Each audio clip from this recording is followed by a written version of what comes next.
தமிழ்நாடு அரசும் சரி, மத்திய அரசும் சரி, மக்களை பற்றி சிந்திக்கிற ஒரு அரசே இல்லை.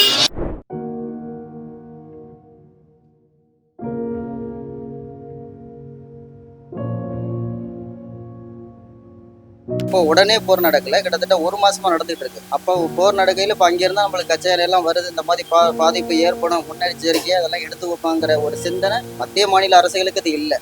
ஆரம்பத்தில் என்ன சொன்னாங்கன்னா கொஞ்சம் கொஞ்சமாக தான் வரும் அப்படின்னு சொன்னாங்க. ஆனால் அதுக்கப்புறம் பார்த்தீங்கன்னா உடனே இல்லைன்னு சொல்லிட்டாங்க. இப்போ எல்லா இடத்துலையுமே கேட்டு பார்க்குறோம், கேஸே சுத்தமாக கிடைக்கல. வீட்டுக்கே இப்போ சிலிண்டர் இல்லாமல் ரொம்ப தட்டுப்பாடாக தான் இருக்குது. கால் பண்ணாலும் காலே போகலை, புக் பண்ணாலே புக் பண்ண முடியும். கமர்ஷியல் வந்து ஒரு வாரத்துக்கு முன்னாடி நிறுத்திட்டாங்க. இப்போ வீட்டுக்கு பயன்படுத்துகிற சின்ன சிலிண்டருமே வந்து இப்போ 4 நாளாச்சு. கவர்மெண்ட் வந்து எந்த ரெஸ்பான்ஸும் இல்லைங்களா உங்களுக்கு? இல்லை, சுத்தமாக இல்லை. இப்போ யாருக்குமே தொடர்பு கொண்டாலும் அவங்க யாருமே எந்த பதிலும் சொல்றது டொமஸ்டிக் தான் இருக்கு, டொமஸ்டிக் ப்ராப்ளம் இல்லாத மாதிரி நியூஸ் வருது. அது எப்படி பாருங்க? இல்லை, அவங்க செய்தியில தான் சொல்லிட்டு இருக்காங்க.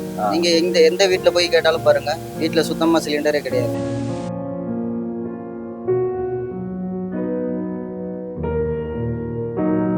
நாங்களே நான் மட்டும் இல்லை, பக்கத்து வீட்டில் எல்லாருமே இப்போ கடை இருக்க இடத்துல பக்கத்தில் வீட்டில் எல்லா இடத்துமே நாங்கள் கேட்டுக்கிட்டு தான் இருக்கிறோம். எங்கேயுமே வந்து சிலிண்டர் இல்லை. கால் பண்ணாலும் சுத்தமாக போக கிடையாது. புக் பண்ணுறது புக் பண்ணவே முடியல.